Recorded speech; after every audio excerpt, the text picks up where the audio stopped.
नमस्कार, crime news देख रहे हैं आप और मैं आपके साथ रंजना रावत। अगले आधे घंटे तक हम आपको बताएंगे बिहार झारखंड की हर वो वारदात जिसका सीधे आपसे सरोकार है। पूछेंगे पुलिस प्रशासन से सवाल, देना पड़ेगा हर एक जुर्म का जवाब। करेंगे छोटी सी छोटी वारदात की गहनता से पड़ताल। तो चलिए शुरू करते हैं खबरों की पड़ताल।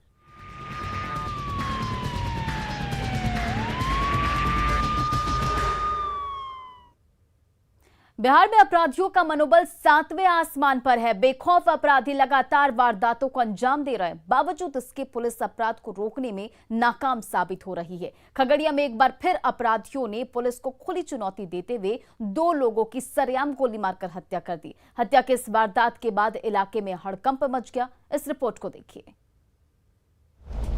चुनाव माहौल में कारतूस की गंध। पंचायत चुनाव ने ली 2 की जान। सरेआम हत्या से दहला इलाका। ये विलाप उस मां की है जिसके सुहाग को बेखौफ बदमाशों ने बेरहमी से मार डाला है। आप जब इस घटना की हकीकत को जानेंगे तो आपका भी कलेजा कांप जाएगा। क्या इंसान से बड़ा चुनाव हो सकता है? कभी नहीं। लेकिन ऐसा ही कुछ हुआ है जिसकी वजह से हर तरफ चीख पुकार मची। पति के गम में पत्नी का रो रो कर बुरा हाल हो गया है। हत्यारे की करतूतों की वजह से पूरे परिवार पर दुखों का पहाड़ टूट पड़ा। सब मिलकर दूसरा तियर सब मिलकर ज्यादा मार लगे। ये जितना रहे साथ में सब मिलकर मारलक है। ये खूनी वारदात खगड़िया के बिलदौर थाना के रुहियामा गांव की है, जहां 2 लोगों की हत्या कर दी गई। हत्या से पूरे इलाके में सनसनी फैल गई। बताया जा रहा है कि ये डबल मर्डर पंचायत चुनाव को लेकर हुआ। दरअसल रुहियामा गांव के रहने वाले किशन चौधरी अपने दोस्त रिटायर्ड होम गार्ड के जवान हरबोल यादव और कुछ गांव के लोग चुनाव को लेकर आपस में बैठक कर बात कर रहे थे। तभी बेखौफ बदमाशों ने उन दोनों की गोली मारकर हत्या कर दी। बताया जा रहा है कि इस बार किशन चौधरी पंचायत समिति सदस्य के चुनाव लड़ना चाहते थे, लेकिन उनके विपक्षी पार्टी को ये बात अच्छी नहीं लगी। वहीं मृतक किशन चौधरी के पत्नी सुलेखा देवी की माने तो गांव के ही ढोलन चौधरी ने कुछ लोगों के साथ मिलकर उसके पति की हत्या कर दी। गोली मार लगे ढोलन सब बापू। ढोलन चौधरी। हाँ, ढोलन चौधरी। कौन चीज का ओकरा से बीच में ढोलन के बीच में अपने से कौन चीज के लड़ाई छे? कुछो के नहीं आए, खराब भेले समिति खराब भेल रहे। हाँ, समिति खराब। अच्छा, उन्हीं से खराब भेला रे की? उन्हों से वार्डरी में। वही खगड़िया एसपी अमितेश कुमार घटनास्थल पर पहुंचकर पूरे मामले की तफ्तीश में जुट गए। उन्होंने बताया कि दोनों मृतकों का आपराधिक इतिहास रहा है और ये हत्या आपसी रंजिश में की गई है या पंचायत चुनाव को लेकर, ये जांच के बाद ही साफ हो पाएगा। प्राथमिक तौर पे बातें सामने आई हैं कि दोनों ही जो मृतक हैं दोनों का आपराधिक इतिहास था। हत्या से और डकैती से रिलेटेड जो अपराध हैं उनमें भी ये लोग जेल गए थे और बेल पर मुक्त थे। कई में जो है विचारण पूर्ण नहीं हुआ था अभी तक कोर्ट में।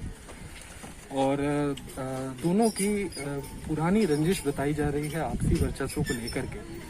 हालांकि कोई जमीन विवाद से संबंधित कोई जानकारी अभी तक सामने नहीं आई है, लेकिन पुलिस हर तरह के बातों पे विचार करते हुए जांच को आगे बढ़ा रही है। पंचायत चुनाव में जिस तरह से खूनी खेल शुरू हुआ है उससे पुलिस की चुनौती और बढ़ गई है। पहले से ही अपराध के लिए बदनाम खगड़िया में अपराधियों के आतंक ने पुलिसिया तंत्र पर एक बार फिर से सवाल उठा दिया है। क्या वाकई में खगड़िया में अपराधी बेखौफ हो गए? उन पर पुलिस प्रशासन का कोई खौफ नहीं है। खगड़िया पुलिस को हत्या मामले में सख्ती से कार्रवाई करनी चाहिए ताकि अपराधियों में पुलिस का खौफ जिंदा रहे। न्यूज़ 18 के लिए खगड़िया से दिग्विजय की रिपोर्ट। एक परिवार की खुशियों दहशतगर्दों ने छीन ली। आज उस घर में मातम पसरा हुआ है। जी हां, मामला बेगूसराय का, जहां अज्ञात अपराधियों ने एक MBA छात्र की बहुत ही बेरहमी से हत्या कर दी। क्या है पूरा मामला, इस रिपोर्ट में देखिए। दहशतगर्दों की दरिंदगी, MBA छात्र की बेरहमी से हत्या, परिवार में मची चीख पुकार।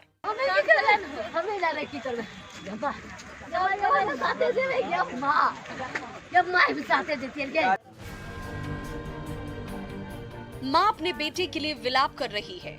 उसके आंसू थम नहीं रहे हैं। अपराधियों की करतूतों की वजह से इस परिवार पर दुखों का पहाड़ टूट पड़ा है। हर तरफ दुख और दर्द का आलम है। इस मातमी माहौल में पूरा इलाका गमगीन है।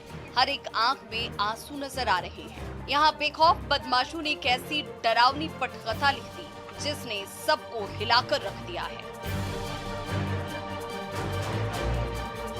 दरअसल इन दिनों बेगूसराय अपराधियों के आतंक से कराह रहा है। आए दिन हो रही हत्याओं से इलाके के लोग दहशत के साए में जीने को मजबूर हैं। अपराधी जिस बेखौफ तरीके से मौत का खेल आए दिन खेल रहे हैं, उससे प्रशासन भी सवालों के घेरे में है। ये ताजा तस्वीर बेगूसराय के लोहिया नगर थाना की है, जहां एक MBA के छात्र का गड्ढे में शव मिलने के बाद पूरे इलाके में सनसनी फैल गई। मृतक की शिनाख्त नीतीश कुमार के रूप में की गई है। सुबह में जब गए तो दो बच्चा उधर से दौड़ते हुए आया, कहा है ऐसे पड़ा हुआ है, लाश पड़ा हुआ है। तब तक 5 बज गया था। हमको खोजते खोजते दोनों पति पत्नी दौड़े, पानी में गिरा हुआ। वारदात के बारे में बताया जा रहा है कि 25 सितंबर की शाम को नीतीश कुमार सब्जी लेने के लिए बाजार गया था, लेकिन वो वापस नहीं आया। बाद में परिजनों ने लोहिया नगर थाने में नीतीश कुमार की गुमशुदगी का मामला दर्ज करवाया और 27 सितंबर को रेलवे किनारे लोगों ने गड्ढे में एक शव को देखा, जिसकी पहचान नीतीश कुमार के रूप में की गई। परिजनों का आरोप है कि किसी ने नीतीश कुमार का अपहरण करने के बाद उसकी हत्या कर शव को गड्ढे में फेंक दिया है। मामला है कि जो 25 तारीख के 8 बजे रात्रि में सब्जी खरीदने बाजार आया, उसके बाद लौटा नहीं, तो हम लोग गुमशुदगी का एक आवेदन लोहिया नगर OP में दिया और कल ही शाम में दिया था और आज सवेरे। साथी जब चाहते हैं वारदात को आसानी से अंजाम देकर निकल जाते हैं। पुलिस हर बार जल्द कार्रवाई करने का दावा करके हवा में तलवारबाजी करते नजर आती है। ऐसा ही एक बार फिर अपराधियों ने दिन दहाड़े एक कारोबारी को मौत के घाट उतार दिया। क्या है पूरा मामला, इस रिपोर्ट में देखिए। मौत का खूनी खेल, सहम गया इलाका, कारोबारी की सरेआम हत्या। ये जो तस्वीर में आप देख रहे हैं कि कैसे आग की लपटें धधक रही हैं, चारों तरफ धुआं ही धुआं हो रहा है। दरअसल ये आग लोगों के आक्रोश की आग है जो शोले में तब्दील हो गई। ये समस्तीपुर का मुसरी घरारी का इलाका है, जहां स्थानीय लोगों ने NH 28 को लगभग 5 घंटे तक जाम करके रख दिया। ये भीड़ एक बार फिर एक हत्या से आक्रोशित हो गई है। लोग आगजनी कर रहे हैं, पुलिस प्रशासन के खिलाफ नारेबाजी भी कर रहे हैं, लेकिन समस्तीपुर पुलिस के कानों में जूं तक नहीं रेंग रही। हर बार हत्याएं हो रही हैं, हत्यारे की गिरफ्तारी की बात कही जाती है, वो भी रटे रटाए अंदाज में। आप एक बार फिर से सुनिए इनका जवाब। हत्या की गई है, ठीक है, हत्या हुई है और अपराधी जो हैं उनको जल्द से जल्द गिरफ्तार किया जाएगा और उनको कड़ी से कड़ी सजा दिलाई जाएगी। सुना आपने, ये समस्तीपुर पुलिस है जो अपराधी को पकड़ने की बात कह रही है। खैर, समस्तीपुर एक बार फिर बेखौफ अपराधियों के करतूत से दहल गया है। अपराधियों ने दिन दहाड़े एक कारोबारी की हत्या कर दी है। दिल दहला देने वाली इस वारदात में समस्तीपुर के मुसरी घरारी थाना इलाके के बथुआ उदाहाट के निकट की घटना है, जहां बेखौफ अपराधियों ने एक कारोबारी को गोलियों से छलनी कर दिया। मृतक की पहचान चंद्रभूषण प्रसाद के रूप में की गई है। तीन लोग मोटरसाइकिल पे आए थे, तड़ातर उन्होंने फायरिंग किया और उसके बाद हम लोग हॉस्पिटल पहुंचा तक भी नहीं पाए और रास्ते में ही इन्होंने दम तोड़ दिया। क्या करते थे? किराने की दुकान है सर। किसी से विवाद पहले नहीं सर, एक तारीख को जो है ना, 1 तारीख को फोन आया था कि भाई कि 5 लाख रुपया का रंगदारी दिया जाए, अगर नहीं दिया तो इसका अंजाम बहुत बुरा हो सकता है। दरअसल 1 सितंबर को कारोबारी चंद्रभूषण प्रसाद से फोन पर रंगदारी की मांग की गई थी और नहीं देने पर अंजाम भुगतने की धमकी दी गई थी, जिसकी सूचना पीड़ित परिजनों ने थाने में लिखित जानकारी के तौर पर दी थी। लेकिन पुलिस इस मामले में अपनी सक्रियता नहीं दिखा पाई और जिसका परिणाम हुआ कि अपराधियों ने कारोबारी की हत्या कर दी। चंद्रभूषण जी मेरे पापा हुए, उनका आज गोली मारकर हत्या कर दी गई है। 1 तारीख को जो है सो मैंने फ़ोन पे कोई कॉल आया था कि जैसे उनको इतना रंगदारी चाहिए, तो उसके विरुद्ध में जैसे बोले यहाँ थाना में भी FIR करवाए थे थाना में। अब पुलिस के SP साहब के यहाँ भी दिए थे हमको सुरक्षा प्रदान की जाए, लेकिन यहाँ कोई सुरक्षा प्रदान नहीं किया गया है और आज गोली मार दिया गया है। पुलिस कोई इसका कोई कार्रवाई नहीं कर रही है, नहीं कोई देख रही है कोई क्या हो रहा है नहीं हो रहा है। अपराधियों ने जिस तरह से इस दिल दहला देने वाली वारदात को अंजाम दिया है, उससे हर कोई परेशान और हलकान है। फिलहाल पुलिस ने शव को कब्जे में लेकर पोस्टमार्टम के लिए भेज दिया है और सभी बिंदुओं पर पड़ताल में जुट गई है। जिनकी भी नेग्लिजेंस है उनके विरुद्ध भी कड़ी कार्रवाई की जाएगी, वो उसी से रिलेटेड बात थी। तो कब तक कार्रवाई कर? जल्द से जल्द गिरफ्तारी की जाएगी, जल्द से जल्द। अभी से बल्कि हम लोग लग गए हैं। ठीक है। पुलिस इस मामले में पहले कोई कार्रवाई करती तो शायद आज चंद्रभूषण प्रसाद जिंदा होते। हत्या की वजह चाहे जो भी हो, लेकिन सवाल उठता है कि जिस तरह से बेखौफ होकर अपराधी समस्तीपुर में एक के बाद एक वारदात को अंजाम दे रहे हैं, पुलिस को खुली चुनौती दे रहे हैं, कहीं न कहीं ये पुलिस की कार्यशैली पर गंभीर सवाल खड़े करता है। जरूरत है अपराधियों पर शक्ति से काबू पाने की और हत्यारों को सलाखों के पीछे पहुंचाने की, ताकि लोगों का प्रशासन और कानून पर भरोसा बना रहे। न्यूज़ 18 के लिए समस्तीपुर से मुकेश कुमार की रिपोर्ट। इधर मधुबनी में एक बेवफा पत्नी के हैरान करने वाली वारदात सामने आई है। बेवफा पत्नी ने अपने प्रेमी के साथ मिलकर अपने ही पति को मौत के घाट उतरवा दिया, लेकिन इस राज का खुलासा हो क्या है, इस रिपोर्ट में देखिए कातिल बीवी की पूरी हकीकत। सुहाग के कत्ल के लिए दी सुपारी, प्रेमी से करवाई पति की हत्या। पति और पत्नी का रिश्ता प्रेम और विश्वास पर टिका होता है। अगर इस रिश्ते में प्रेम और विश्वास खत्म हो जाए तो रिश्ता नहीं बचता। जी हां, हम बात कर रहे हैं एक ऐसी पत्नी की जिसने 7 जन्मों तक पति का साथ निभाने की कस्में खाई थी, लेकिन इन सब को दरकिनार कर उसने अपने प्रेमी से पति की हत्या करवा दी। मधुबनी पुलिस ने इस सनसनीखेज वारदात का खुलासा किया है। मृतक की पत्नी ने मुकेश यादव के साथ मिलकर यह प्लान बनाया कि इसको जयनगर लाएंगे और उसके बाद कुछ पैसे देके मुकेश यादव को उसको हत्या कर देंगे। सुना आपने, ये रिश्तों को कलंकित करने वाली घटना जयनगर थाना के बरही गांव की है, जहां एक महिला जिसका नाम हरिहर देवी है, उसने अपने प्रेमी मुकेश यादव के साथ मिलकर अपने ही पति दुखहरण महरा की सुपारी देकर बेरहमी से हत्या करवा दी। दरअसल 3 सितंबर को मधुबनी जिले के जयनगर में करीब 25 वर्षीय अज्ञात युवक का शव मिलने से सनसनी फैल गई थी। जयनगर थाना के बरही गांव में कुछ ग्रामीणों ने कमला नहर में युवक का शव तैरते हुए देखा था। इसके बाद जयनगर पुलिस को सूचना दी गई। मौके पर पहुंची पुलिस ने इस मामले की तफ्तीश शुरू की। घटनास्थल से पुलिस को एक डायरी मिली जिसमें नेपाली नंबर लिखा हुआ था। डायरी में मिले इस सुराग के आधार पर जयनगर पुलिस ने कत्ल की गुत्थी को सुलझाते हुए सनसनीखेज खुलासा कर दिया। 3 सितंबर को एक अज्ञात लाश बरही में नहर के किनारे बरामद हुई थी। उसी के संबंध में आपको जांच पड़ताल की गई थी। तो ये प्रायः मर्डर का केस था और उसी में हमने छापेमारी की है और नेपाल पुलिस के सहयोग से जो CDR उनकी तरफ से भी निकाला गया, क्योंकि ये जो आदमी थी उसकी शिनाख्त नेपाली सिटीजन के रूप में हुई थी, जिसका नाम आपको दुखरन मेहरा के रूप में पहचान हुई। एसपी डॉक्टर शौर्य सुमन का कहना है कि आरोपी मुकेश यादव जयनगर निवासी डॉक्टर AP सिंह के निजी क्लिनिक में नौकरी करता था और इसी दौरान क्लिनिक में इलाज करवाने के लिए नेपाल से आई हरिहर देवी की मुकेश यादव से दोस्ती हो गई।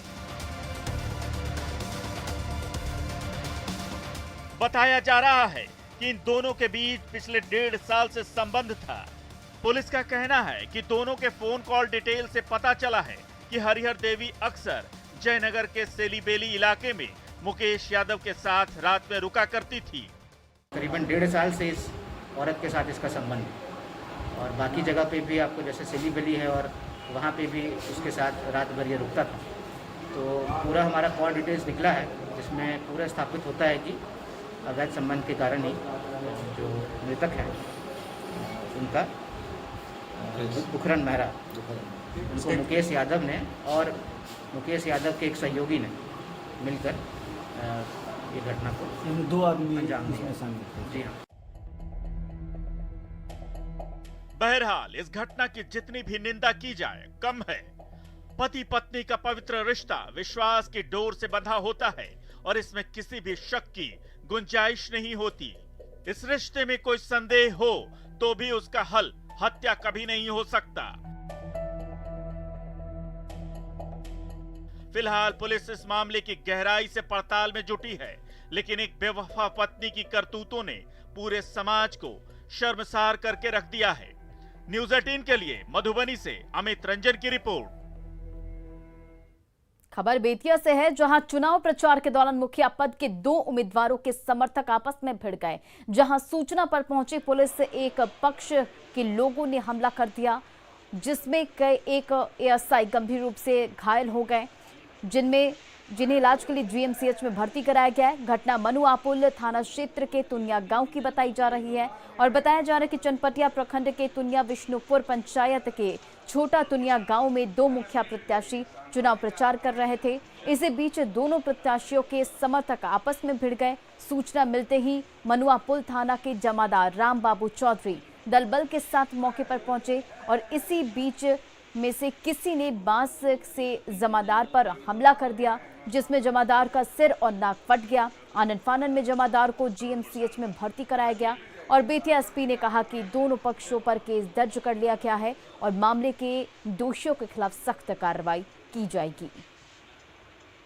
हम लोग गांव से मतलब निकल रहे थे बाहर, मोमेंट बनाए हमको मतलब जान मारने के नियत से हमला करने के लिए।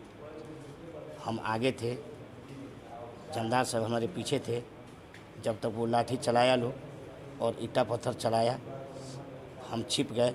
वो लाठी ईटा पत्थर जमदार साहब को लग गया, उनका कपार फट गया, नाक भी फट गया। वहाँ से हम लोग तुरंत इनको ला के कितने लोग घायल? घायल बस जमदार साहब हैं, बाकी कोई घायल नहीं है। ठीक ना। शिक्षक बहाली में बड़े पैमाने पर एक गड़बड़ी हो रही है। मधेपुरा के मुरलीगंज BEO के वायरल ऑडियो और उनके सस्पेंशन की कार्रवाई के बाद भी फर्जीवाड़ा करने वाले सुधर नहीं रहे। भागलपुर में एक शिक्षक अभ्यर्थी शिक्षा मंत्री विजय कुमार चौधरी से मिलने सर्किट हाउस पहुंचा और वहां मंत्री जी के सामने दहाड़े मारकर रोने लगा।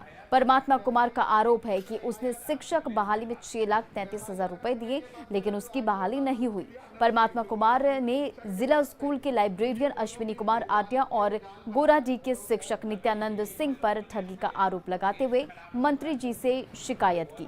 परमात्मा कुमार की माने तो बहाली के नाम पर ठगी करने के लिए दोनों आरोपियों ने उन्हें DEO और BEO से भी मिलाया। शिक्षा मंत्री ने परमात्मा कुमार की गुहार पर उचित कार्रवाई का भरोसा दिया। हालांकि शिक्षा मंत्री ने परमात्मा कुमार को ये एहसास भी कराया कि गलत तरीके से नौकरी पाने की कोशिश में नुकसान हमारा ही होता है। के 2 शिक्षक हैं सर, एक जिला स्कूल नवस्थापित के लाइब्रेरियन है जिसका नाम अश्वनी कुमार आर्या है, और एक नित्यानंद सिंह है जो गोराडी में शिक्षक के पद पे है। ये दोनों मिल के हमको नौकरी का झांसा दे के सर फर्जीवाड़ा करके फर्जी नियुक्ति पत्र दे के हमसे 6,33,000 रुपया ठग लिए सर। इसका आवेदन जब हम डीओ साहब को दिए, सारी जानकारी दिए, तो बोले डीओ साहब हमारे हैं। विश्वास में लाने के लिए सर हमको डीओ साहब के यहाँ भी 1-2 दिन भेजे थे, उनके साथ भी हम कई बार डीओ साहब के यहाँ गए हैं सर। मंत्री जी बोले कि इस पे हम कार्रवाई करेंगे। और क्राइम न्यूज के इस बुलेटिन में फिलहाल इतना ही। आगे देखिए अपना बिहार।